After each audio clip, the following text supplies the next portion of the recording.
হয়েছে গত বছরের 17ই নভেম্বর আন্তর্জাতিক অপরাধ আদালতে তাকে ফাঁসির সাজা দেওয়া হয়েছে, তখন তিনি যে সাজাপ্রাপ্ত আসামি এ নিয়ে তো কোনো প্রশ্ন নেই। তাহলে সাজাপ্রাপ্ত আসামি হিসেবে ফিরবেন কিনা এই প্রশ্নটি আমি কেন উত্থাপন করছি? আমি প্রশ্নটি আলোচনায় আনার জন্য এই প্রশ্নটি উত্থাপন করেছি যে শেখ হাসিনা তিনি যে ফিরবেন বলেছেন, এই ফেরাটি কিরকম ফেরা হবে। অর্থাৎ তিনি বাংলাদেশ সরকারের সহযোগিতায়, ভারত সরকারের সহযোগিতায় ফিরে যাবেন। অর্থাৎ ভারত সরকার তাকে একটি ট্রাভেল পাস দেবে এবং বাংলাদেশ সরকার সেই ট্রাভেল পাসটি অনুমোদন করবে যে হ্যাঁ, শেখ হাসিনা ওয়াজেদ বাংলাদেশের প্রাক্তন প্রধানমন্ত্রী, তিনি দেশে ফিরতে পারেন। দিল্লি থেকে বাংলাদেশগামী কোনো বিমানে তাকে তুলে দেওয়া হলো এবং তিনি ঢাকায় অবতরণ করলেন। তারপর তিনি যেহেতু সাজাপ্রাপ্ত আসামি, অতএব তিনি একজন স্বাভাবিকভাবে যে আইন শৃঙ্খলা বাহিনী তাকে গ্রেপ্তার করবে, তারপর তাকে আদালতে পেশ করবে এবং আদালত সিদ্ধান্ত নেবে যে তাকে জুডিশিয়াল কাস্টডি অর্থাৎ কারাগারে পাঠানো হবে নাকি পুলিশ কাস্টডি অর্থাৎ তদন্তকারীদের হাতে সমর্পণ করা হবে। এগুলো আদালতের বিষয়। এখন এইটা হলো যে শেখ হাসিনা যে ফিরবেন বলেছেন, সেই সিদ্ধান্ত যদি বাস্তবায়িত হয় শেষ পর্যন্ত 31 ডিসেম্বর 2026-এর মধ্যে, তাহলে শেখ হাসিনা এইভাবে ফিরবেন। অর্থাৎ তার এখন পাসপোর্ট নেই, তিনি ভারতে অবস্থান করছেন। তাহলে তিনি যদি সিদ্ধান্তে অবিচল থাকেন যে তিনি ফিরবেন, তখন ভারত সরকারের কিছু করার থাকবে না। তার একটা কারণ হচ্ছে যে তিনি ফিরতে চান অথচ ভারত তাকে ফিরতে দিতে চায় না। এটার নানা বহুবিধ অর্থ দাঁড়াবে। এমন অর্থ দাঁড়াবে যে ভারত তাকে বন্দি করে রেখেছে, বা ভারত বাংলাদেশের সঙ্গে সহযোগিতা করতে চায় না, বাংলাদেশের বিচার ব্যবস্থার প্রতি ভারত কোনো সম্মান প্রদর্শন করছে না, তাই শেখ হাসিনাকে যাওয়ার তারা কোনো রকম সুযোগ সুবিধা দিচ্ছে না। তিনি দিল্লিতে যেমন নিরাপদে আছেন তেমন ভাবেই তিনি থাকবেন। এইটা যদি হয় তাহলে ভারতের দিক থেকে এরকম একটি অস্বস্তিকর পরিস্থিতির উদ্ভাবন হওয়ার সম্ভাবনা বেশি। ফলে শেখ হাসিনা যদি জেদ ধরে থাকেন যে ফিরবেনই, যা থাকে কপালে, ফাঁসি হোক অন্য যেভাবে হোক, তাকে হত্যা করা হোক, তিনি যাবেনই, তাহলে ভারত সরকারের কিছু করণীয় নেই। একমাত্র তাকে যাওয়ার জন্যে আন্তর্জাতিক কিছু নিয়ম কানুন আছে, তাকে একটা ট্রাভেল পাস বা ভারত ইস্যু করবে। কিন্তু ভারত ট্রাভেল পাস ইস্যু করলেই যে তিনি বাংলাদেশে প্রবেশ করতে পারবেন তা নয়। সেক্ষেত্রে বাংলাদেশ সরকার তারা ওই ট্রাভেল পাসটাকে বৈধ, অর্থাৎ তারা ওইটা বাংলাদেশে গ্রাহ্য হবে এই মর্মে তাদেরকেও একটি বিজ্ঞপ্তি জারি করে বলতে হবে যে হ্যাঁ, এই ট্রাভেল পাস নিয়ে এবং এই নথিপত্র নিয়ে শেখ হাসিনা বাংলাদেশে প্রবেশ করতে পারেন। আপনারা ইতিমধ্যে দেখেছেন যে বাংলাদেশের আন্তর্জাতিক অপরাধ ট্রাইব্যুনালের চিফ প্রসিকিউটর আমিনুল ইসলাম তিনি বলেছেন যে শেখ হাসিনা বৈধ উপায়ে বাংলাদেশে ফিরতে পারেন। তিনি বাংলাদেশের নাগরিক, তার তো নাগরিকত্ব চলে যায়নি, ফলে তিনি নাগরিক হিসেবে দেশে ফিরতেই পারেন। এবং তিনিও কিন্তু কিভাবে ফিরবেন এই জায়গাটিকে স্পষ্ট করেননি। বলেছেন উনি ফিরতে পারেন, ফিরে উনি আদালতের মুখোমুখি হন, উনি ওনার যে সাজা হয়েছে সেই সাজার রায়ের বিরুদ্ধে উচ্চ আদালতে আপিল করুন, এগুলো সবই করুন।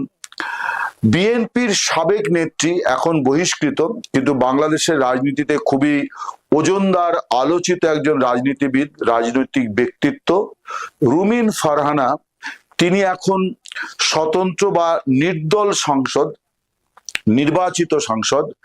তিনি বলেছেন যে শেখ হাসিনা বাংলাদেশের নাগরিক, বাংলাদেশের প্রধানমন্ত্রী ছিলেন, তিনি তো দেশে ফিরতেই পারেন, ফলে আইনে কোনো বাধা নেই। আইনে সত্যি কোনো বাধা নেই শেখ হাসিনার ফেরার ব্যাপারে। কিন্তু যেটা আলোচনা সেটা কিন্তু আইন নয়, সেটা রাজনীতি এবং কূটনীতি।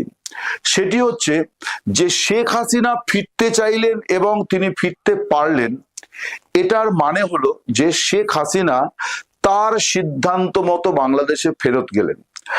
আর যেটাকে বলা হবে প্রত্যাবর্তন, শেখ হাসিনার জীবনে প্রত্যাবর্তন শব্দটির কিন্তু একটা বিরাট বড় গুরুত্ব বহন করে। যেমন তার প্রথম প্রত্যাবর্তন ঘটেছিল 1981 সালের 17 মে, যখন তিনি ভারতে উদ্বাস্তু জীবন কাটাচ্ছিলেন বঙ্গবন্ধু হত্যার পরে। তাকে ভারতের তৎকালীন প্রধানমন্ত্রী ইন্দিরা গান্ধী ভারতে আশ্রয় দিয়েছিলেন। তারপর 1981 সালে তিনি দেশে ফিরে গিয়েছিলেন এবং তার আগে বাংলাদেশ আওয়ামী লীগ তাকে আওয়ামী লীগের সভানেত্রী ঘোষণা করেছিল। সেই যে তিনি ফিরেছিলেন সেটি তার জীবনের প্রথম প্রত্যাবর্তন। সেদিনও বাংলাদেশের ঢাকায় জনসমুদ্র দেখা গিয়েছিল। হাজার হাজার মানুষ পথে নেমে এসে শেখ হাসিনাকে স্বাগত জানিয়েছিলেন। আওয়ামী লীগ এই দিনটি প্রতি বছর খুব গুরুত্ব দিয়ে উদযাপন করে। শেখ হাসিনার জীবনে দ্বিতীয় প্রত্যাবর্তন 2007 সালে, যখন বাংলাদেশের তত্ত্বাবধায়ক সরকার ছিল। সেই সময় বিরোধী নেত্রী শেখ হাসিনা তিনি প্রথমে নিউ ইয়র্কে এবং পরে লন্ডনে গিয়েছিলেন, কিন্তু বিদেশ থেকে তাকে বাংলাদেশে আর ফেরত আসতে দিতে চাইছিল না তৎকালীন তত্ত্বাবধায়ক সরকার। কারণ তাদের একটি কর্মসূচি ছিল -2, শেখ হাসিনা এবং খালেদা জিয়াকে রাজনীতি থেকে মাইনাস করা। শেখ হাসিনা যেহেতু বিদেশে গিয়েছেন, ফলে তাকে আর ফিরতে না দেওয়া, এই একটা সুযোগ তারা নিতে চেয়েছিল। সমস্ত ঢাকাগামী বাংলাদেশগামী এয়ারলাইন্সকে বলা হয়েছিল শেখ হাসিনাকে যেন বিমানে উঠতে না দেওয়া হয়। অনেক বিমান কিন্তু তাকে উঠতে দেয়নি। কিন্তু আওয়ামী লীগ গণ আন্দোলনের মধ্য দিয়ে অন্তর্বর্তী সরকারের ওপর চাপ তৈরি করে ওই সিদ্ধান্ত প্রত্যাহার করিয়েছিল এবং শেখ হাসিনার দ্বিতীয় প্রত্যাবর্তন ঘটেছিল। এই দিনটিও বাংলাদেশের মানুষ, আওয়ামী লীগের সমর্থকেরা এবং আওয়ামী লীগ দলগতভাবে এই দিনটিও উদযাপন করে, গুরুত্ব দিয়ে উদযাপন করে। শেখ হাসিনার তৃতীয় প্রত্যাবর্তন হবে কিনা সেটা আগামী দিনে জানা যাবে। তিনি বলেছেন 31 ডিসেম্বর 2026 তার মধ্যে তিনি দেশে ফিরে যাবেন। এখন প্রত্যাবর্তন একটি রাজনৈতিক সাফল্যের বার্তা বহন করে।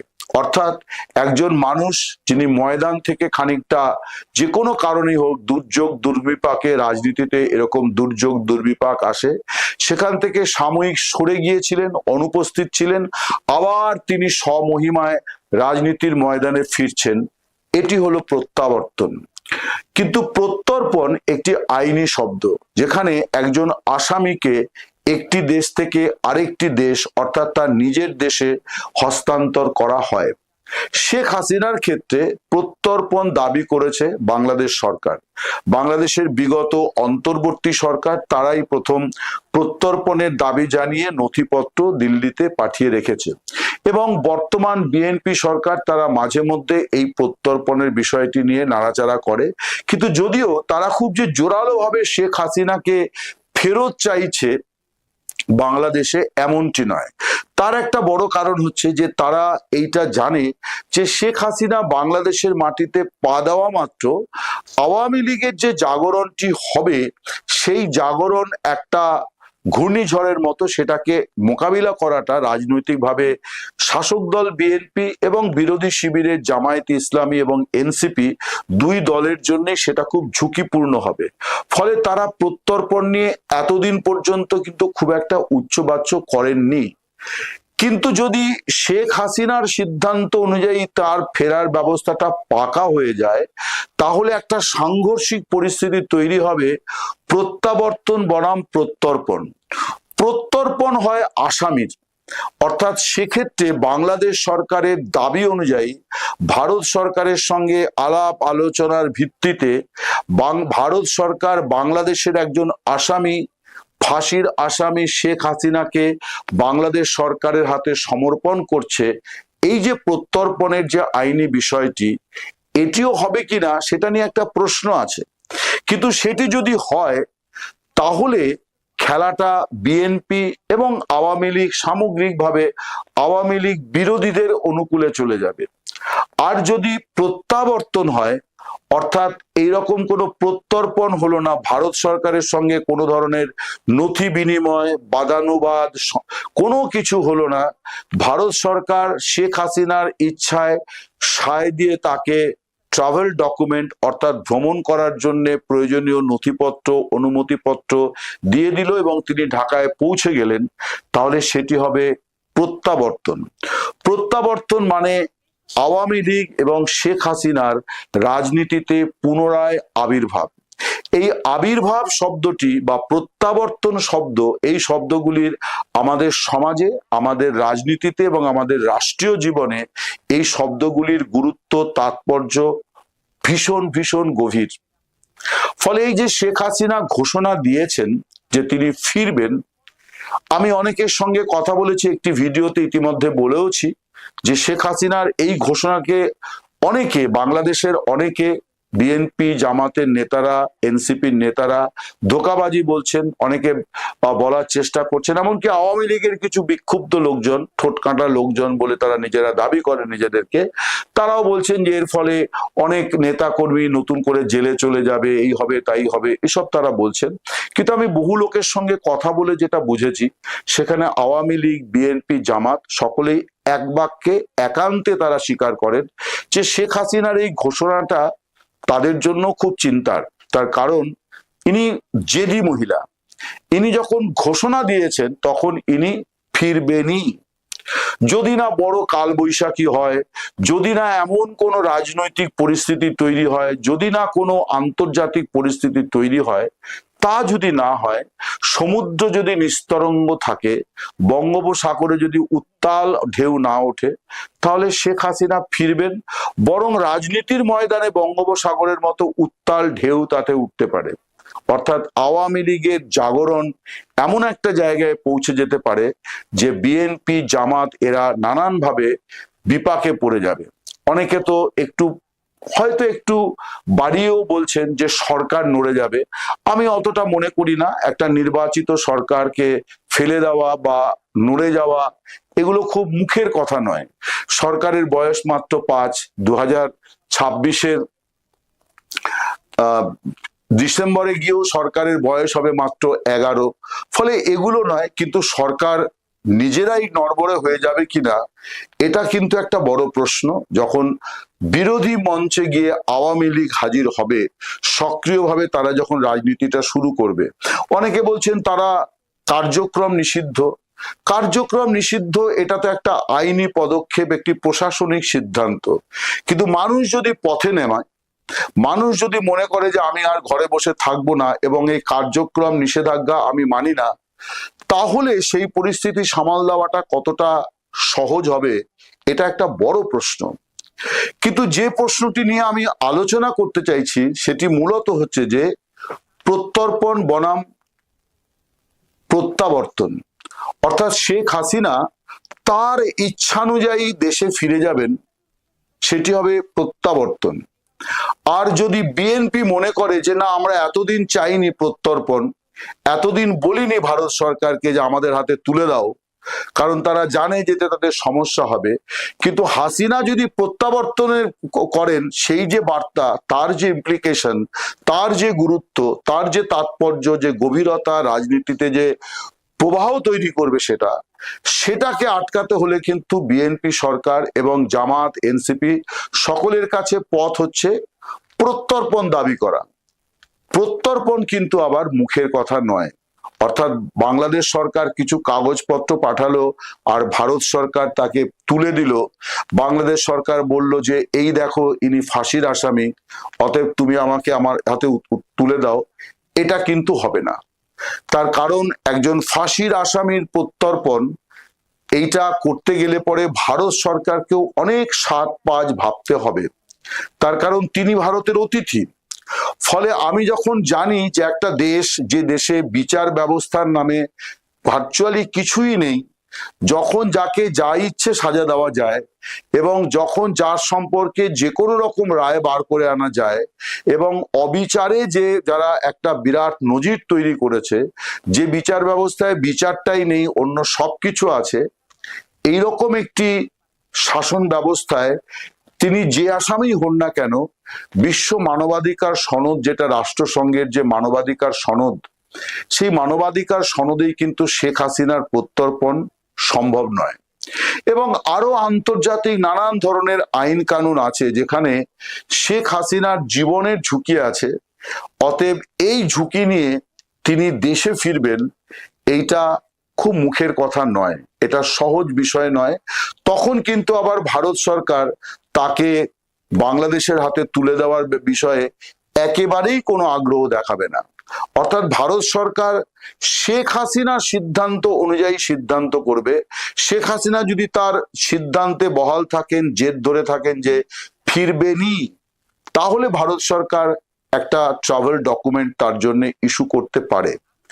কিন্তু যদি বাংলাদেশ সরকার বলে যে না, আমরা আইনি পথে তাকে আমাদের হাতে ফেরত চাই, অর্থাৎ আমরা প্রত্যর্পণ বা এক্সট্রাডিশন চাই, যেটা নিয়ে ভারতের সঙ্গে চুক্তি আছে, সেই চুক্তিতে কিন্তু একটি কথা বলা আছে যে চুক্তি হয়েছে মানেই এটা নয় যে কেউ কাউকে আসামি বলে তাকে হস্তান্তর করতে বলল মানেই তিনি যে দেশে আছেন সে দেশ তাকে ওই দেশে ফেরত দিয়ে দেবে, এটি মোটেই নয়। অর্থাৎ বাংলাদেশ চাইলেই শেখ হাসিনাকে ফেরত দেবে ভারত, এমনটি নয়।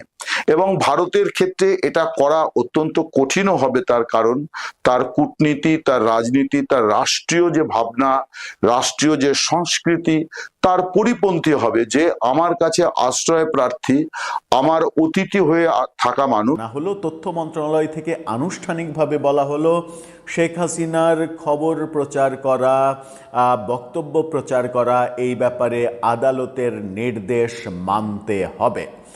বাংলাদেশের গণমাধ্যমগুলো, শুধু গণমাধ্যম না, ইউটিউব, ফেসবুক, সামাজিক যোগাযোগ মাধ্যমে কোথাও শেখ হাসিনাকে নিয়ে কোনো খবর প্রকাশ করা যাবে না, এরকম বক্তব্যই তথ্য মন্ত্রণালয়ের এই প্রজ্ঞাপনে উঠে এসেছে।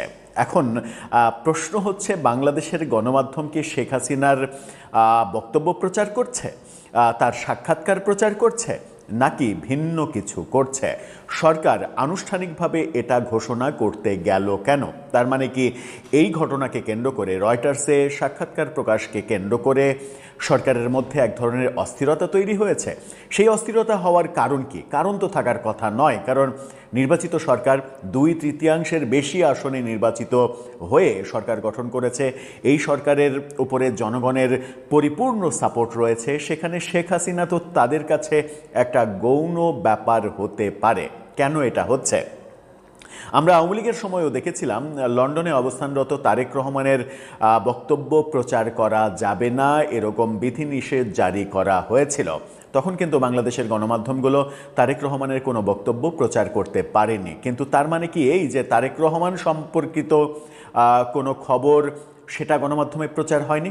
আমরা তখন দেখেছি 21শে টেলিভিশন লন্ডনে থেকে তারেক রহমানের বক্তব্য লাইভ প্রচার, গভীর রাতে লাইভ প্রচার করার কারণে 21শে টেলিভিশন চেয়ারম্যানকে গ্রেপ্তার করা হয়েছিল।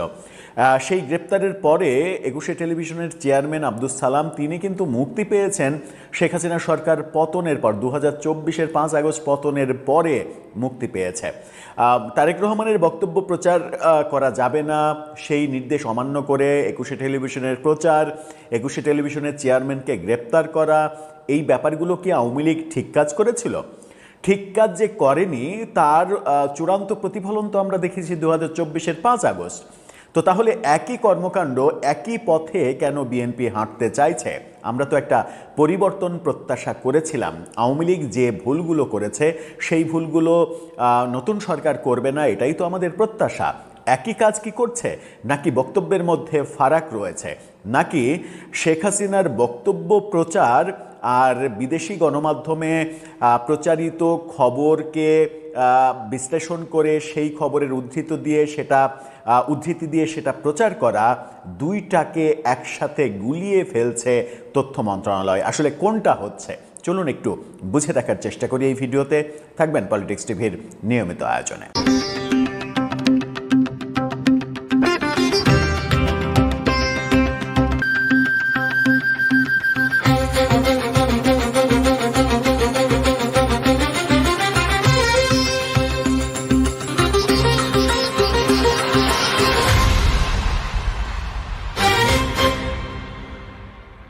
দর্শক, বলছিলাম তথ্য মন্ত্রণালয় নির্দেশ জারি করেছে শেখ হাসিনার বক্তব্য, খবর এগুলো প্রচার করার ক্ষেত্রে আদালতের নির্দেশ মানতে হবে। আদালতের কি নির্দেশ রয়েছে?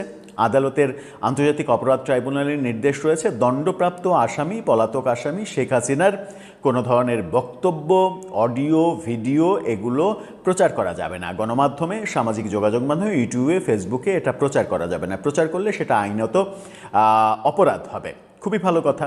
কিন্তু রয়টার্সে যখন শেখ হাসিনার সাক্ষাৎকার প্রকাশিত হলো, রয়টার্স একটা আন্তর্জাতিক বিশ্ব স্বীকৃত একটা সংবাদ মাধ্যম, সেই সংবাদ মাধ্যমে যখন কোনো খবর প্রচারিত হয় সেটাকে উদ্ধৃত করে সারা পৃথিবীর সমস্ত পত্রিকা, টেলিভিশন খবর করে।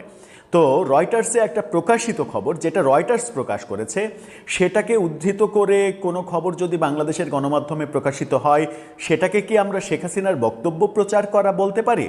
তথ্য মন্ত্রণালয় কেন ব্যাপারটাকে গুলিয়ে ফেলছে? নাকি তথ্য মন্ত্রণালয় ঠিকই আছে, আসলে বাংলাদেশের সাংবাদিকরা বুঝতে পারছেন না, বাংলাদেশের গণমাধ্যম বুঝতে পারছে না? বাংলাদেশের গণমাধ্যমে যেভাবে খবর প্রচার হয়েছে, নিজের মতো করে ন্যারেটিভ তৈরি করতে পেরেছে। যেমন আমরা দেখেছি ডেইলি স্টারে এই খবর যখন প্রকাশিত হয়েছে, তখন সেই খবরে শেখ হাসিনার বিকৃত জুতার মালা, গলায় দেয়া একটা স্ট্যাচুর ছবি দেয়া হয়েছে।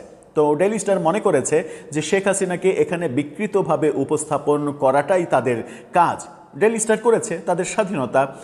অন্য গণমাধ্যম নর্মাল ছবি দিয়েছে, কিন্তু সবাই তো রয়টার্সকে উদ্ধৃত করেছে। এখানে শেখ হাসিনার সাক্ষাৎকার প্রকাশ, বক্তব্য প্রচার, এই ব্যাপারটা কোত্থেকে এলো? আদালতের নির্দেশনা কি? আদালতের নির্দেশনাটা কি সরকার গুলিয়ে ফেলছে? কি বলছে তথ্য মন্ত্রণালয়, তথ্য অধিদপ্তর? চলুন একটু শিরোনামটা দেখে নিন, এই খবরের শিরোনামটা দেখে নিন। সেখানে বলা হচ্ছে, শেখ হাসিনার বক্তব্য প্রচারে আদালতের নির্দেশনা মানার আহ্বান জানানো হয়েছে। তার মানে এটা দাঁড়ায় যে বাংলাদেশের গণমাধ্যম আদালতের নির্দেশনা মানছে না। আদতে কি সেটা? চলুন আগে কি বলছে মন্ত্রণালয় সেটা জেনে দেখি, তারপরে বাংলাদেশের বরেণ্য সাংবাদিকরা কি বলছেন সেটাতে আমরা যাব। আদালতের নির্দেশনা অনুসরণ করে ক্ষমতাচ্যুত ও পলাতক শেখ হাসিনার কোনো বক্তব্য, ভাষণ, সাক্ষাৎকার বা অডিও ভিডিও প্রচার বা প্রকাশ না করতে দেশের সব গণমাধ্যম এবং সামাজিক যোগাযোগ মাধ্যমের প্ল্যাটফর্মের প্রতি আহ্বান জানিয়েছে তথ্য মন্ত্রণালয়। আবারও দেখেন শব্দগুলো, সেটা হচ্ছে কোনো বক্তব্য, ভাষণ, সাক্ষাৎকার বা অডিও ভিডিও বার্তা। তার মানে শেখ হাসিনা কোনো একটা অডিও ছেড়েছেন, সেই অডিওটা হুবহু গণমাধ্যমে প্রকাশ করা। এটা শেখ হাসিনা কোনো ভিডিও সাক্ষাৎকার দিয়েছেন, সেই সাক্ষাৎকারটা, ভিডিওটা গণমাধ্যমে প্রকাশ করা। শেখ হাসিনা টেলিফোনে কিংবা ইমেলে কোনো সাক্ষাৎকার দিয়েছেন, ধরা যাক বাংলাদেশের ডেইলি স্টারেই সাক্ষাৎকার দিয়েছেন, ডেইলি স্টার শেখ হাসিনার সাক্ষাৎকার নিয়ে সেটা মৌলিকভাবে সেটা প্রকাশ করলো। এটাকে তাদের বক্তব্য কিন্তু এগুলো। কিন্তু রয়টার্সে প্রকাশ যেটা হয়ে গেছে, সেই প্রকাশিত খবর রিপ্রিন্ট হিসেবে যখন বাংলাদেশের গণমাধ্যমে, শুধু না বিশ্বের তাবৎ গণমাধ্যম, আমার চোখে অন্তত 100টা গণমাধ্যমের খবর পড়েছে, অন্তত 100 গণমাধ্যমে এরকম খবর দেখেছি যারা রয়টার্সকে উদ্ধৃত করে খবর করেছে। বিশ্বের তাবৎ গণমাধ্যম, America, England, Russia, France, India, বিভিন্ন দেশের গণমাধ্যম এটা প্রকাশ করেছে। বাংলাদেশ তো অবশ্যই। ইন্ডিয়ার এমন কোনো গণমাধ্যম নেই যেখানে এই খবর প্রকাশ করা হয়নি।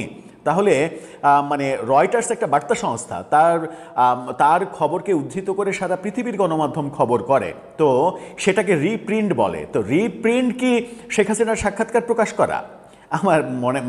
আমার মনে হয় যে কোথাও সংজ্ঞায় গোলমাল হচ্ছে, অথবা সরকারের নীতি নির্ধারক পর্যায়ে এই তথ্য মন্ত্রণালয় যারা পরিচালনা করছেন, আমার মনে হয় যে মাননীয় প্রধানমন্ত্রীর এই দিকে দৃষ্টি দেওয়া উচিত, কারণ তিনি নিজেই এই ব্যাপারে ভুক্তভোগী। তিনি যখন লন্ডনে ছিলেন, তার বক্তব্য প্রচারে নিষেধাজ্ঞা ছিল বাংলাদেশের গণমাধ্যমে, সেটা গণতান্ত্রিক আদেশ ছিল না।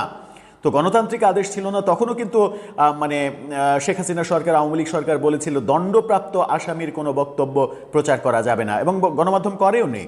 নির্দেশ অমান্য করে একুশে টেলিভিশন তার বক্তব্য যখন সরাসরি প্রচার করেছে, সেটা সরাসরি তারেক রহমান বক্তব্য দিচ্ছেন, সেই বক্তব্য সরাসরি টেলিকাস্ট হচ্ছে, সেটা ভিন্ন কথা। কিন্তু রয়টার্সে প্রকাশিত হয়েছে কিংবা পৃথিবীর কোনো গণমাধ্যমে প্রকাশিত হয়েছে তারেক রহমান সম্পর্কিত কোনো খবর, সেটা বাংলাদেশের গণমাধ্যমে প্রকাশিত হলে তার ব্যাপারে কিন্তু কোনো ধরনের ওই মানে কি বলবো যে ভয়ের বার্তা কিংবা কোনো বিজ্ঞপ্তি প্রকাশ করা কিংবা কোনো হুমকি ধামকি দেওয়া এই ব্যাপারগুলো কিন্তু হয়নি।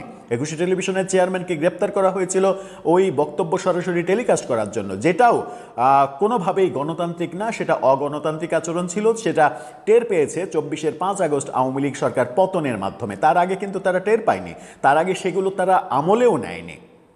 কি বলছে তারা? মন্ত্রণালয়ের এক বিবৃতিতে বলা হয়, আন্তর্জাতিক অপরাধ ট্রাইব্যুনাল আইসিটি গত 5 ডিসেম্বর 2024 শেখ হাসিনার বক্তব্য প্রচারে নিষেধাজ্ঞা জারি করেছিল। খুবই ভালো, শেখ হাসিনা হাজার হাজার অডিও দিচ্ছেন, এর সঙ্গে ফোন কল করছেন, ওর সঙ্গে টেলিকনফারেন্স করছেন, ওর সঙ্গে জুম মিটিং করছেন, এরকম অডিও তো বহু আমরা ইউটিউবে দেখছি, তারা নিজেরা আওয়ামী লীগের পেজ থেকে প্রকাশ করা হচ্ছে। সেগুলো গণমাধ্যমে প্রকাশ হলে সেই ক্ষেত্রে আপনি বলতে পারেন যে শেখ হাসিনার সরাসরি বক্তব্য কেন প্রচার করা হচ্ছে। কিন্তু এই ক্ষেত্রে কি বলতে পারেন? আপনি যখন রয়টার্সের সাক্ষাৎকার রিপ্রিন্ট হওয়ার পরে এই বিজ্ঞপ্তি দিচ্ছেন, তার মানে তথ্য মন্ত্রণালয়ের মধ্যে এক ধরনের অস্থিরতা কাজ করছে। এই অস্থিরতা কেন? বিএনপি তো সর্বোচ্চ জনপ্রিয়তা নিয়ে বাংলাদেশের ইতিহাসের তাদের ইতিহাসের সর্বোচ্চ জনপ্রিয়তা নিয়ে সরকার গঠন করেছে, এবং বিএনপির শুধু সরকার গঠন না, বিএনপির সঙ্গে যারা বিরোধী দল রয়েছে তারাও শেখ হাসিনা ব্যাপারে একমত। তো একটা বৃহৎ শক্তি যখন আওয়ামী লীগ ব্যাপারে একমত, তখন এই ধরনের অস্থিরতা কেন তথ্য মন্ত্রণালয়ে? ডাক্তার জাহেদকে প্রধানমন্ত্রীর তথ্য উপদেষ্টা করা হয়েছে। আমার মনে হয় যে ডাক্তার জাহেদের মতো মানুষরা যারা অরাজনৈতিক মানুষ, তারা রাজনৈতিক ট্রিটমেন্ট দিতে সম্ভবত ভুল করছেন। আর রাজনীতি আর অরাজনীতি এই দুইটার মাঝে কিন্তু অনেক বড় একটা ফারাক থাকে। আমার মনে হয় যে রাজনীতিকে রাজনীতি দ্বারাই মোকাবেলা করা উচিত, তাতেই মঙ্গল। যখন রাজনীতির মধ্যে অরাজনীতি ঢুকে যায় তখন কিন্তু হিতে বিপরীত হওয়ার সম্ভাবনা রয়েছে। দেশের আইনশৃঙ্খলা রক্ষা এবং আদালতের নির্দেশনার প্রতি সম্মান জানিয়ে শেখ হাসিনার কোনো ধরনের ভাষণ, বিবৃতি, বক্তব্য সরাসরি অথবা ধারণকৃত অবস্থায় টেলিভিশন, বেতার, সংবাদপত্র, অনলাইন নিউজ পোর্টাল, সামাজিক যোগাযোগ মাধ্যমে প্রচার বা প্রকাশ না করার জন্য বিশেষভাবে অনুরোধ জানিয়েছে মন্ত্রণালয়। সেটা করছেও না কেউ। বাংলাদেশের কোনো গণমাধ্যম করছে না। হ্যাঁ, করছে কারা? ফেসবুকে, ইউটিউবে করে কারা করছে? তারা আওয়ামী লীগের অ্যাক্টিভিস্ট, আওয়ামী লীগের নেতা কর্মী। তারা তো করবে। তাদেরটা আপনি ঠেকাতে পারলে, আইনগতভাবে ঠেকাতে পারলে ঠেকাবেন, তাদেরটা প্রমাণ করতে পারলে তাদেরকে অ্যারেস্ট করবেন, বিচারের মুখোমুখি করবেন, সেটা আলাদা ব্যাপার। কিন্তু আপনি গণমাধ্যমের উপরে যে দায় চাপাচ্ছেন, গণমাধ্যম যেটা করছে না, বরং রয়টার্সের সাক্ষাৎকারকে যখন ডেইলি স্টার প্রকাশ করছে যে রয়টার্সে এমন একটা কথা বলেছেন শেখ হাসিনা, তখন ডেইলি স্টার বিকৃত একটা ছবি দিয়ে সেটা প্রকাশ করছে। ডেইলি স্টারের এই খবরটা দেখে নিন, এটা কি শেখ হাসিনার পক্ষে যায়? এই ছবি প্রকাশ করলে এটা কি শেখ হাসিনার পক্ষে যায়, কিংবা শেখ হাসিনার পক্ষে ন্যারেটিভ তৈরি করা হয়? মানে ডেইলি স্টার যেভাবে প্রকাশ করেছে। তো বাংলাদেশের গণমাধ্যম যে যার রুচি মতো কাজ করছে।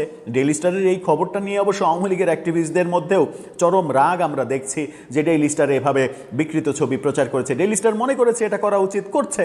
ডেইলি স্টার আগে যেভাবে কাজ করেছে, তারা তখন মনে করেছে সেভাবে কাজ করা উচিত, করছে। সেটা তাদের দৃষ্টিভঙ্গি।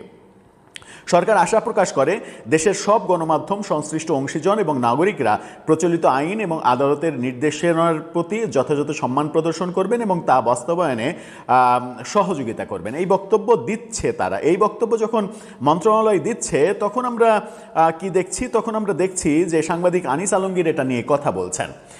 আনিস আলমগীর সার্বক্ষণিক কখনো সরকারের প্রশংসা করেন, কখনো মানে সমালোচনা করেন। এই ব্যাপারে কিন্তু এর আগেও যখন ডাক্তার জাহেদ এরকম একটা কথা বলেছিলেন, এর আগে যখন এনডিটিভিতে সাক্ষাৎকার প্রকাশিত হয় এবং সেটা নিয়ে বাংলাদেশের গণমাধ্যমে ওই রিপ্রিন্টের ঘটনাই ঘটে, তখন ডাক্তার জাহেদ কিন্তু একই কথা বলেছিলেন। সেটা ছিল অনানুষ্ঠানিক কথা, আর এবারেরটা একেবারে আনুষ্ঠানিক মন্ত্রণালয়ের কথা। আনিস আলমগীরের এই পোস্টটা দেখে নিন। তিনি বলছেন, সরকার আজ নির্দেশ জারি করেছে শেখ হাসিনার বক্তব্য কোনো গণমাধ্যম বা সোশ্যাল মিডিয়ায় প্রচার করা যাবে না। কিন্তু পুরো বিষয়টাতেই একটা বড় ধরনের বাস্তবতার অভাব আছে। কি সেটা? প্রথমত, বাংলাদেশের কোনো মিডিয়া বা পত্রিকা তো উনার সাক্ষাৎকার বা বক্তব্য সরাসরি প্রচার করছে না। বিদেশি গণমাধ্যমে কি আসছে, দেশের মিডিয়া শুধু সেই খবরগুলো জানাচ্ছে। তাহলে এই নির্দেশনামা মিডিয়াগুলো মানবে কিভাবে? দ্বিতীয়ত, সোশ্যাল মিডিয়াকে এই নির্দেশের আওতায় আনা আরও অদ্ভুত। এর মানে কি এখন থেকে শেখ হাসিনা সম্পর্কে সোশ্যাল মিডিয়ায় কোনো আলোচনা বা লেখালেখি করা যাবে না? ডিজিটাল যুগে এসে এমন অবাস্তব ও অস্পষ্ট নির্দেশনা জারি করে আসলে কি অর্জন করতে চায় সরকার তা মাথায় আসছে না। সরকারের দায়িত্বশীল কেউ বিষয়টির বিস্তারিত ব্যাখ্যা দেওয়া দরকার, নতুবা জনগণ না জেনে ভুল করবে। এই যেমন একটা উদাহরণ দিয়ে শেষ করি, সেটা হচ্ছে যে শেখ হাসিনার এই ফেরা নিয়ে সংবাদ মাধ্যমের প্রশ্নের উত্তরে নাহিদ ইসলাম বলেছেন যে শেখ হাসিনা ফিরবে ফাঁসির দণ্ড কার্যকর করার জন্য। ওয়েল অ্যান্ড গুড, সেটা মানে নাহিদ ইসলামের এই বক্তব্য তো শেখ হাসিনাকে কেন্দ্র করে, তো শেখ হাসিনাকে কেন্দ্র করে এই বক্তব্য কি গণমাধ্যম প্রচার করবে না? নাহিদ ইসলাম যেটা বলছেন, এবং বলছেন কিন্তু ওই রয়টার্সের সাক্ষাৎকারকে ভিত্তি করে, জামাত বলছে, বিএনপির নেতা রিজভী বলছেন, জামাতের আমির বলছেন, জামাতের সেক্রেটারি জেনারেল বলছেন, তো সবাই তো বলছেন রয়টার্সের এই সাক্ষাৎকারকে কেন্দ্র করে। যেটা হচ্ছে সেটা হচ্ছে রয়টার্সে তার একটা বক্তব্য প্রকাশিত হয়েছে, সেই বক্তব্যটাকে নানাভাবে বিচার বিশ্লেষণ করা হচ্ছে। দর্শকদের জন্য, যাদের আমি মনে করি আমারও দর্শক, তাদের জন্য কথা বলতে আমি আগ্রহী এবং সর্বদাই আমি প্রস্তুত। কিন্তু সময়ের স্বল্পতায় এবং যেই কাজগুলোর সাথে আমি আর আপনি যুক্ত, সেই কাজগুলোকে করার জন্য অনেক সময় করে ওঠা যায় না। বর্তমান সময়ে বিশ্বব্যাপী একটি নামটা হলো শেখ হাসিনা। শেখ হাসিনা যেরকম বিশ্বব্যাপী এই মুহূর্তে একটি বিষয়, ঠিক সেই রকম সময়ে 1971 সনে বিশ্বব্যাপী একটি নাম ছিল, তার নাম শেখ মুজিবুর রহমান। বিশ্বের এমন কোন দেশ নেই যেখান থেকে শেখ মুজিবুর রহমানকে তাদের সংবাদে আনা হতো না। এই প্রথমে আমি তুলনাটা করার একটা কারণ আছে, কারণ বাংলাদেশ এই সময়ে 71-এর 9 মাসের সময় পার করছে। এটা আমার কথা নয়, আমি কিন্তু ইতিমধ্যে গত 2-3 মাস ধরে বাংলাদেশে বিভিন্ন অপরিচিত মানুষের সাথে আলাপ করেছি, যারা আমাকে কনফার্ম করেছেন যে বাংলাদেশে আমরা সেই সময়ে একদম শিশু ছিলাম না, কিন্তু তখন জয় বাংলা বলা যেত না, আওয়ামী লীগ সন্দেহ পিটিয়ে মারা হতো, মুক্তি বাহিনী বাড়িতে আছে কিনা সেটা খোঁজ করতে এসে বাড়ি জ্বালিয়ে দেওয়া হতো, মা বোনদেরকে ধরে নিয়ে পাকিস্তানি সেনাদের কাছে তুলে দেওয়া হতো। ঠিক একই সেই যে বাহিনী, সেই যে প্যারাট্রুপ, সেই যে অক্সিলিয়ারি ফোর্স জামায়াতে ইসলামী এবং আল বদর, সেই একই অবস্থা বর্তমান বাংলাদেশে চলছে। আপনি জয় বাংলা বলতে পারছেন না, আপনি বাংলাদেশের পক্ষে কথা বলতে পারছেন, অথচ আমাদের স্বাধীনতা সংগ্রামের মূল যে স্লোগান সেটা হলো জয় বাংলা। এটার সাথে কারো দ্বিমত থাকার কথা নয়, এবং সেইটার জন্য আমি এই কথাটা প্রথমেই তুলে ধরলাম যে এই 71-এর সময় পার করছে বাংলাদেশ, এবং 71-এ যেমন বঙ্গবন্ধু শেখ মুজিবুর রহমানের নাম পৃথিবীব্যাপী ছিল অ্যাক্টিভ এবং তাৎক্ষণিক, মানে সমসাময়িক বলবো, বর্তমানে হলো শেখ হাসিনা সমসাময়িক। আমি অনেকের নাম অ্যাভয়েড করে কথা বলি সারা জীবন, কারণ আপনি যখন কাউকে নিজের মুখে নাম বলবেন, সে কিন্তু খুব প্রাধান্য পেয়ে যায়। তবে আমি ইঙ্গিতে বলতে চেষ্টা করব যে কিছু তথাকথিত দালাল, আমাকে অনেকে দালাল সাংবাদিক বলে, আই ডোন্ট রিয়েলি কেয়ার, আমি বঙ্গবন্ধুর দালাল, আমি বাংলাদেশের দালাল, কিন্তু ওনারা বলেন যে ওনারা দালাল নয়, কিন্তু ওনারা হলেন দালাল সাংবাদিক। এখানে ওয়াশিংটন ডিসি আমাদের এম্বাসিতে আছেন, ওনার তো একদম তেলে বেগুনে জ্বলে উঠলেন, উনি অস্থির ভাবে দেখলাম সকাল থেকে বিভিন্ন পোস্ট দিয়ে যাচ্ছেন, এবং ওনার কিছু সাঙ্গপাঙ্গ এখানে অবস্থান করছে যারা শিবিরের লোক, তথাকথিত শিবিরের লোক, তারা সরাসরি শেখ হাসিনার দেশে ফেরা তাদের গায়ে ফুসকা পড়ছে। যে কথাটা আপনি বললেন যে প্রথম আলো এবং ডেইলি স্টারের ফুসকা পড়ছে না, তারা অস্থির হয়ে পড়েছে যে শেখ হাসিনা কেন দেশে আসবেন না, উনি মিথ্যা কথা বলছেন, ওনার আশা কেন, উনি এই বিশ্লেষণটা আওয়ামী লীগের নেতৃবৃন্দ না করে ওনারা করছেন যে শেখ হাসিনা আসলে ওনাকে ফাঁসি দেওয়া হবে। উনি আমাদের আমেরিকান যে দালালগুলো আছে পয়সা দিয়ে কাজ করে, যার গত সপ্তাহে আমরা এই কথা বলছি, সেই দালালগুলো দিয়ে ওনারা গত সপ্তাহে বলিয়েছেন যে শেখ হাসিনা হয় বিদেশের থাকবে, না হয় দেশে গেলে জেলে পচে মরবে। এটা ভয় দেখানো, যে আপনি দেশে আসলে তো আপনাকে জেলে পচে মরবে, ফাঁসিতে ঝুলাবে, এই শব্দটা দুঃসাহসিক ভাবে তাদেরকে দিয়ে বলাতে পারেননি। সেই ঘটনায় যখন শেখ হাসিনা আজকে কিছুক্ষণ আগে যখন পৃথিবীর সবচেয়ে, আমি শক্তিশালী বলবো না, পৃথিবীর সবচেয়ে বিশ্বাসযোগ্য নেটওয়ার্ক আমরা সংবাদকর্মী হিসাবে যেখান থেকে আমরা নিতে পারি এবং আমরা অনায়াসে লিখতে পারি যে এই সংবাদটা ভেরিফাইড, সেটা হলো রয়টার্স। সেই রয়টার্সের সাথে এত দীর্ঘ সময় বঙ্গবন্ধু তনয়া শেখ হাসিনা, বাংলাদেশের সর্বশেষ স্বাধীন প্রধানমন্ত্রী, কথা বললেন এবং উনি নির্দ্বিধায় সময়, ক্ষণ, দিন, ক্ষণ, মাস বলে দিলেন। সেটাকে তুচ্ছ তাচ্ছিল্য করছে এই দালাল সাংবাদিক এখানে ওয়াশিংটন ডিসিতে, যিনি বর্তমান সরকারের পয়সায় বসে আমাদের সরকারি জায়গায় বসে এই কথাগুলো বলছেন। এবং তারও কিছু দালাল রয়েছে, দালাল রয়েছে, তারাও বিভিন্নভাবে ইনিয়ে যে শেখ হাসিনা দেশে ফিরবে, সবগুলো মিথ্যা কথা, শেখ হাসিনা পালিয়ে গেছে। সেই প্রথমত একটা লাইন আমাদের তৈরি করতে হবে। সেই লাইনটা আমরা যারা বঙ্গবন্ধু বা স্বাধীনতার পক্ষে, তাদের বাইরের মানুষকে বলছি, প্লিজ দয়া করে শুনুন। পালানোর সংজ্ঞা, প্রতিটি বিষয়ের সংজ্ঞা থাকে। পালানোর সংজ্ঞা সঙ্গোপনে কিছু হাতে থাক আর না থাক, জীবন নিয়ে জাস্ট পালিয়ে যাও, কেউ জানবে না কিভাবে গেলাম। কিন্তু শেখ হাসিনার বিষয়ে শেখ হাসিনা কিন্তু বলেছেন, এই আজকে এই প্রেস মিনিস্টার এখানে বলল যে শেখ হাসিনা পালিয়ে যায়নি, কিন্তু পালিয়ে গেছেন। এটা বাংলাদেশের মানুষকে উনি কোট করে বলছেন যে আপনারা দেখুন উনি পালিয়ে গেছেন। আমি সেখানে এই সংজ্ঞাটা তুলে ধরতে চাই। পালিয়ে যাওয়ার সংজ্ঞাটা আগে শিখতে হবে।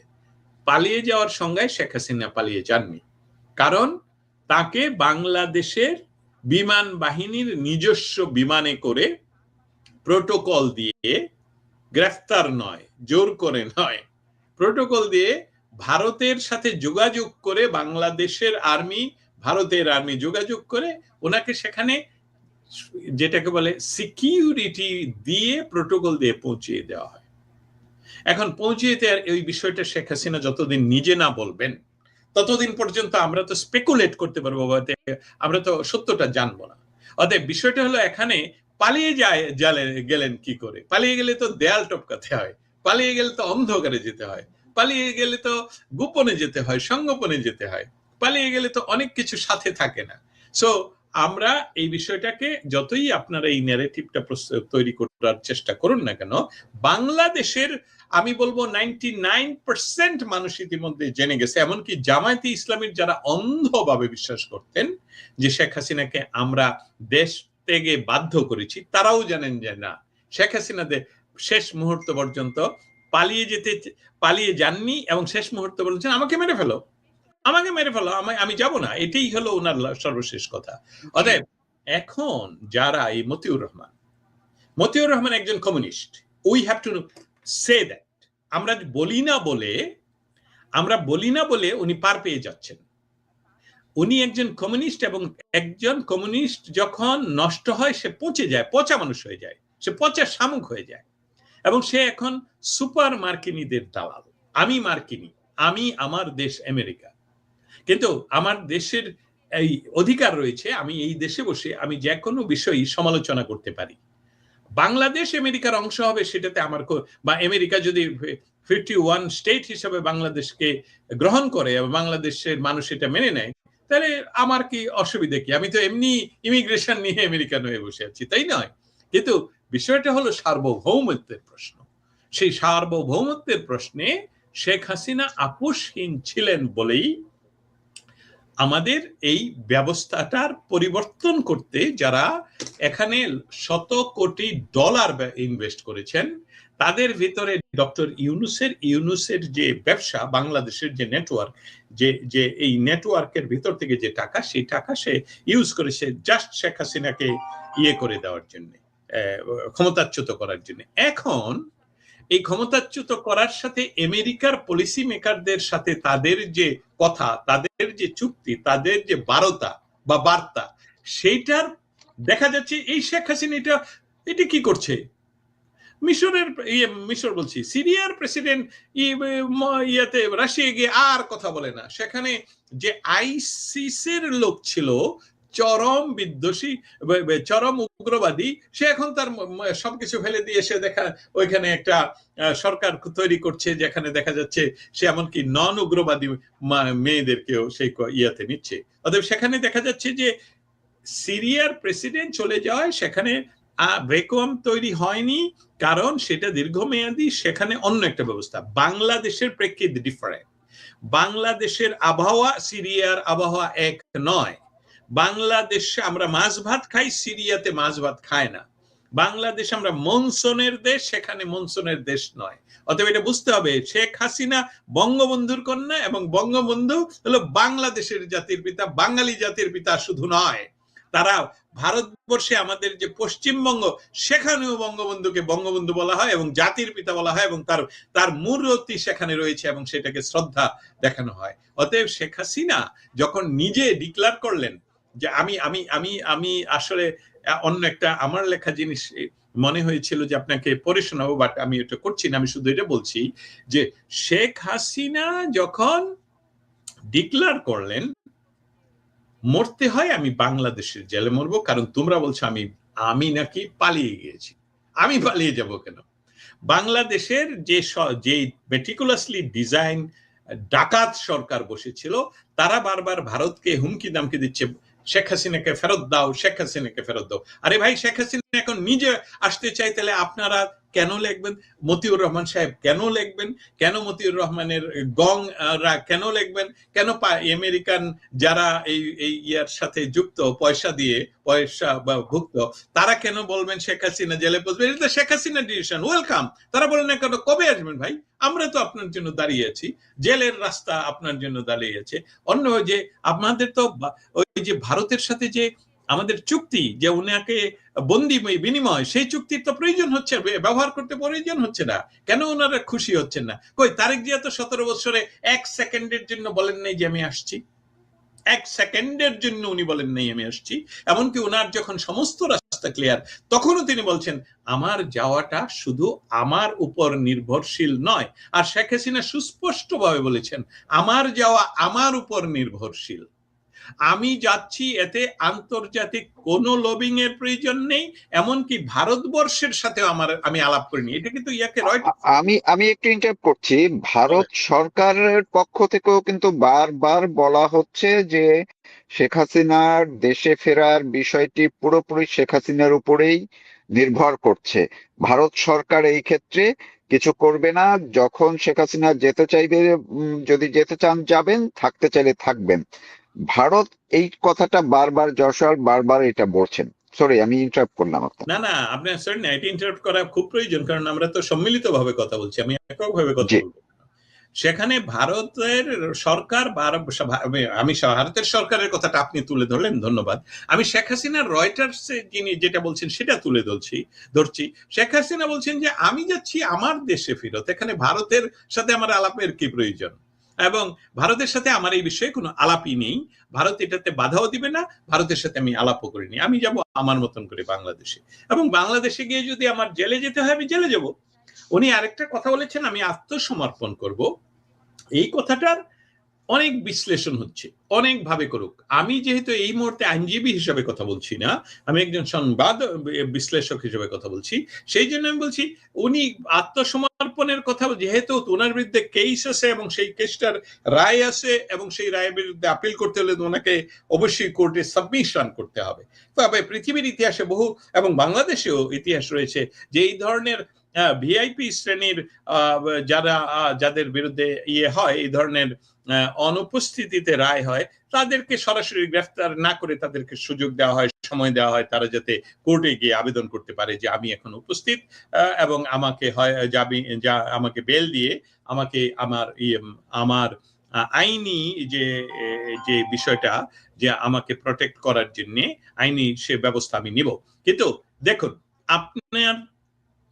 আপনার কলিগও বলবো বা আপনার পত্রিকার বসও বলবো, তিনি সন্ত্রস্ত কেন? তিনি কেন এটাকে ওয়েলকাম বলছেন না? তিনি কেন বলছেন না শেখ হাসিনার এই এমন একটি সিদ্ধান্ত, বাংলাদেশের ভবিষ্যৎ কি হবে, এরকম আলোচনা হচ্ছে না কেন? শেখ হাসিনা যদি, আমি আলোচনাটা আজকে করতে চাইনি, কিন্তু আপনি আমাকে ইনস্টিগেট করেছেন, আমি শুধু অল্প বিস্তার আজকে বলবো, ভবিষ্যতে বিস্তারিত বলবো। সেটা হলো যে শেখ হাসিনার এবং আমাদের সকলের, আমরা তো যে কোনো সময় প্রবাসে মৃত্যুবরণ করতে পারি, যে কোনো জিনিস, যে কোনো মানুষ মারা যেতে পারে। তো শেখ হাসিনা যে একটা বাংলাদেশের ইতিহাসে বঙ্গবন্ধুর পর সবচেয়ে সাকসেসফুল প্রধানমন্ত্রী, যাকে অন্যায়ভাবে আমরা বলছি এবং সম্পূর্ণ মিথ্যাভাবে বলছি উনি পালিয়ে গেছেন, সেটা উনি বহন না করে উনি পালিয়ে যাননি। আমি ফেস করছি এটা এটা এটা এটা এটা এটা হলো নেতৃত্বের একটা দারুণই। আমি ফেস করছি, আমাকে ফাঁসি দিবে, প্রমাণ হলে ফাঁসি দিবে, আমরা অন্যায়ভাবে ফাঁসি দিবে, আমি পেট্রিয়ট, আমাকে অন্যায়ভাবে ফাঁসি দেওয়া, আমি ভারতে বলুন অন্য কোনো জায়গায় বলুন মৃত্যুবরণের চেয়ে আমি আমার দেশের জেলে, তোমরা আমাকে হত্যা করবে, বাংলার মানুষ আমাকে মনে রাখবে যে আমি পালিয়ে যাইনি। এবং শেখ হাসিনা পালিয়ে যায়নি, এই কথাটা প্রমাণের বিশেষ প্রয়োজনীয়তা রয়েছে বলেই আমি মনে করি। এবং সেখানে শেখ হাসিনাকে মেটিকুলাসলি ডিজাইনের অংশ হিসাবে এমনকি বাংলাদেশের আর্মিকে পয়সা দিয়ে কিনে, যে কথাটা আমাকে অনেকে বলেন, আমি বিশ্বাস করি আপনার এই টক শো অনেকে দেখেন যাদের সাথে হয়তোবা বাংলাদেশ আর্মি বা ডিজিএফ এর হয়তোবা দেখেন, তাদেরকে আমি জানিয়ে দিচ্ছি, অনেকে আমাকে করেন, আমাকে সংশোধন করার চেষ্টা করেন, ভয় দেখানোর চেষ্টা করেন, আমার বাসায় আসেন, বলেন বাংলাদেশ আর্মির সাথে যুদ্ধ করে কেউ পারেনি। আমি আর্মির সাথে যুদ্ধ করছি না রে বাবা, আমি সত্যটা বলছি। বাংলাদেশের কোনো একটি ইনক্লুডিং বঙ্গবন্ধু, কোনো একটি সরকারের গণতান্ত্রিক পরিবর্তন শুধু শেখ হাসিনা একবার করেছেন, সেটা 1996 সনে পাশ করে 2001 সনে উনি করেছেন।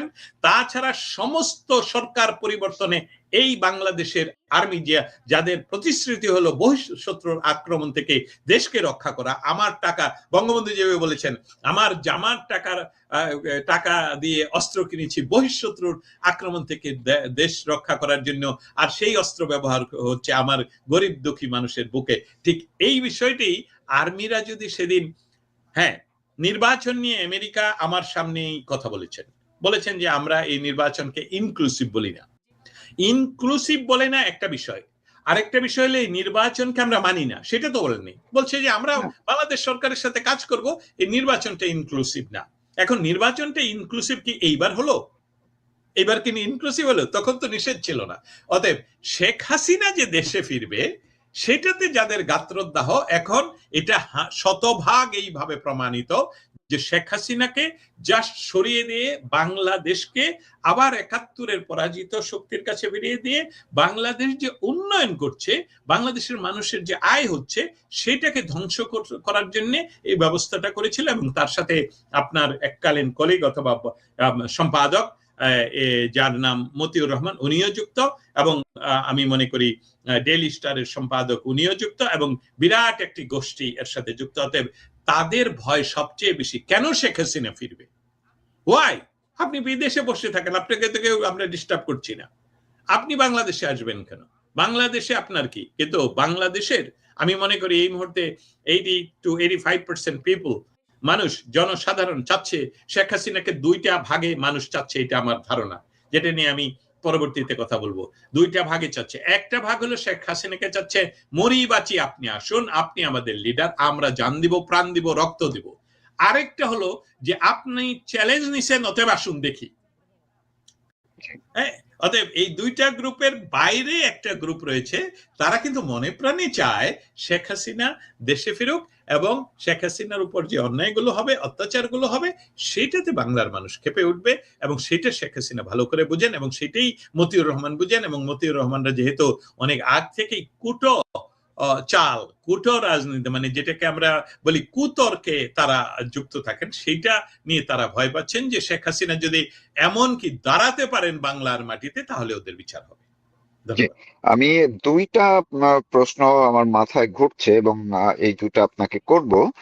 প্রথম হচ্ছে যে এই যে ডক্টর ইউনূসের যে পৃষ্ঠপোষকতায় যে দলটি এনসিপি, এই এনসিপির নাহিদ ইসলাম বলল যে এইটা প্রোপাগান্ডা। তো প্রোপাগান্ডা যদি হয়, এইটাকে কেন তারা নাহিদ ইসলামরা বলছেন যে এটা অপপ্রচার করছে? তো শেখ হাসিনার বা আওয়ামী লীগের প্রধানের সাক্ষাৎকার, সেটাকে রয়টার্স অপপ্রচার চালালো, মানে নাহিদ ইসলাম কি বলতে চায় আসলে? তারা, নাহিদ ইসলাম তো আসলে একা না, নাহিদ ইসলামই তো ডক্টর ইউনূসের এখন এক ধরনের মুখপাত্র হিসেবে প্রকাশ্যে কাজ করছে। তো তারা কি রয়টার্সকে বললো যে অপপ্রচার চালাচ্ছে, নাকি শেখ হাসিনাকে মিন করলো? এইটা আপনি কিছু যুক্ত করবেন কিনা? না, আমি যুক্ত করতে আগ্রহী নই, আমি নামগুলো নিতে আগ্রহী নই, কিন্তু আপনি যেহেতু রয়টার্স নিয়ে বলছেন এবং একটু আগে আমি বলছিলাম যে এখানকার কিছু দালালের দালাল যারা, তারাও কিন্তু এই কথাটা, নাহিদের কথাটাই এখানে রিপিট করছে যে এটা তো অপপ্রচার, এটা সত্য নয়।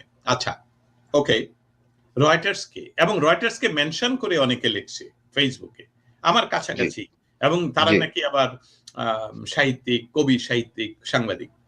তা আমার আপনারা যারা যারা আমাকে আমাকে ওই দুঃখিত, প্রথম আলো কিন্তু আরেকটা আর্টিকেলও আজকে গতকালকে ছেপেছে, সেইটাও লিখছে যে বাস্তব, মানে বাস্তবতা আছে কিনা, বাস্তব কিনা, বাস্তবসম্মত কিনা, এটা ওই শুনেন, নাহিদের সুরেই কথা বলছে। আমি আমি বাস্তব কিনা এটা তো উনার উনার আলোচনাটা আওয়ামী লীগের জন্য, শেখ হাসিনার জন্য উনার কান্না করার প্রয়োজন নেই তো। আমি বলছি প্রথম আলো কেন এটা বাস্তব অবাস্তবের কথা বলবে? তারা তো বলবে প্রেক্ষিত। আমি যেটা বলবো এটা তো প্রেক্ষিত, যে আসলে কি শেখ হাসিনা ফিরলে বাংলাদেশের রাজনীতি কোন দিকে যাবে। শেখ হাসিনা কি কে এই সরকার ফাঁসি দিয়ে দিবে সরাসরি, না শেখ হাসিনার পেছনে মানুষ দাঁড়াবে? আলোচনাটা তো একটা গণমাধ্যমের সেটা হওয়া উচিত। এটা যে অবাস্তব, এটা মিথ্যা, এটা বলছেন কেন আপনারা? কলা খান না, শেখ হাসিনা আসবে না, এবং রয়টার্স মিথ্যা কথা বলছে। রয়টার্স তেমন কোনো আমি কয়েকজনের লেখা পড়ে বলছি, রয়টার্স এর সমস্ত কথা বিশ্বাস করার প্রয়োজন নেই। আরে বোকা, আরে ধর, আমি কিভাবে বলবো যে যারা আমরা যারা সংবাদকর্মী চিনি, এবং আমি ওই আপনার মতিউর রহমানকেও বলি, রয়টার্স এর সংবাদ কিনে কিনে তারা লেগে অক্ষরে অক্ষরে অক্ষরে অক্ষরে। আমরা হয়তোবা অনেক ধর্মগ্রন্থের কথা অক্ষরে অক্ষরে পালন করি না, কিন্তু রয়টার্স এর কথা তো অক্ষরে অক্ষরে নির্দ্বিধায় মেনে পৃথিবী চলে। সেই রয়টার্স এর সাথে 10 মিনিট নয়, আধা ঘন্টা না, মোর দেন এ আওয়ার শেখ হাসিনা কথা বলেছেন, এবং সেই কথাগুলো রেকর্ডেড এবং সেটা প্রচারিত হয়েছে, এবং সেটা আপনি রয়টার্স এর সাথে আপনারা যোগাযোগ করেন, রয়টার্সকে বলেন আপনারা কি আসলে, রয়টার্সকে বলার আর কোনো প্রয়োজনই পড়ে না। তারপরে বলছি, কিন্তু শেখ হাসিনা মিথ্যা কথা বলছেন। এটা যেরকম একজনের কথা বললেন, এনসিপি হলো একটা সশস্ত্র গোষ্ঠীর, ফাইন্যান্স বাই, আমি না দেশটার নাম বলছি না, তারা এখনো তাদেরকে নিয়ন্ত্রণ করছে। এবং এটার ইয়াটাই হলো যে এই এনসিপি দ্বারা তারা চেয়েছিল যে জামাতকে ক্ষমতায় বসাবে, সেখানে এনসিপি একটা কভার আপ থাকবে, এবং সেইটা ভারতের জন্য হয়নি। আমি মূলত দায়ী করব শেখ হাসিনার জন্য হয়নি। শেখ হাসিনা এটা তীব্রভাবেই আন্তর্জাতিক বিভিন্নভাবে উনি এই লবিংটা সক্ষম করতে পেরেছেন, যে বাংলাদেশের নির্বাচনে আওয়ামী লীগের যাওয়ার প্রয়োজন নেই, তথাপি নির্বাচন হোক, তথাপি বিএনপি ক্ষমতায় আসুক, তথাপি ওই জামায়াতে ইসলাম এবং এনসিপি যাতে ক্ষমতায় না আসে। এটা বাস্তব সত্য ঘটনা। কেউ যদি এটার প্রমাণ চান, কল মি, আমি ডকুমেন্টারি দিতে পারবো। বাট ঘটনাটা হলো যে আপনি যেটা বলছেন, এনসিপি কান্না করবে কেন? এনসিপি কান্না করবে কারণ তাদের তো জনবল নেই। আর্মি যখন যেদিন থেকে তাদের পিছনে নেই, এখন তারা রাস্তায় নামতে পারে না। তাদের 6জনকে বিনা নির্বাচনে এমপি বানিয়ে দেওয়া হয়েছে, কিন্তু তারা জনগণের সাথে সম্পৃক্ততা নেই, এবং সেই সাথে জামাতের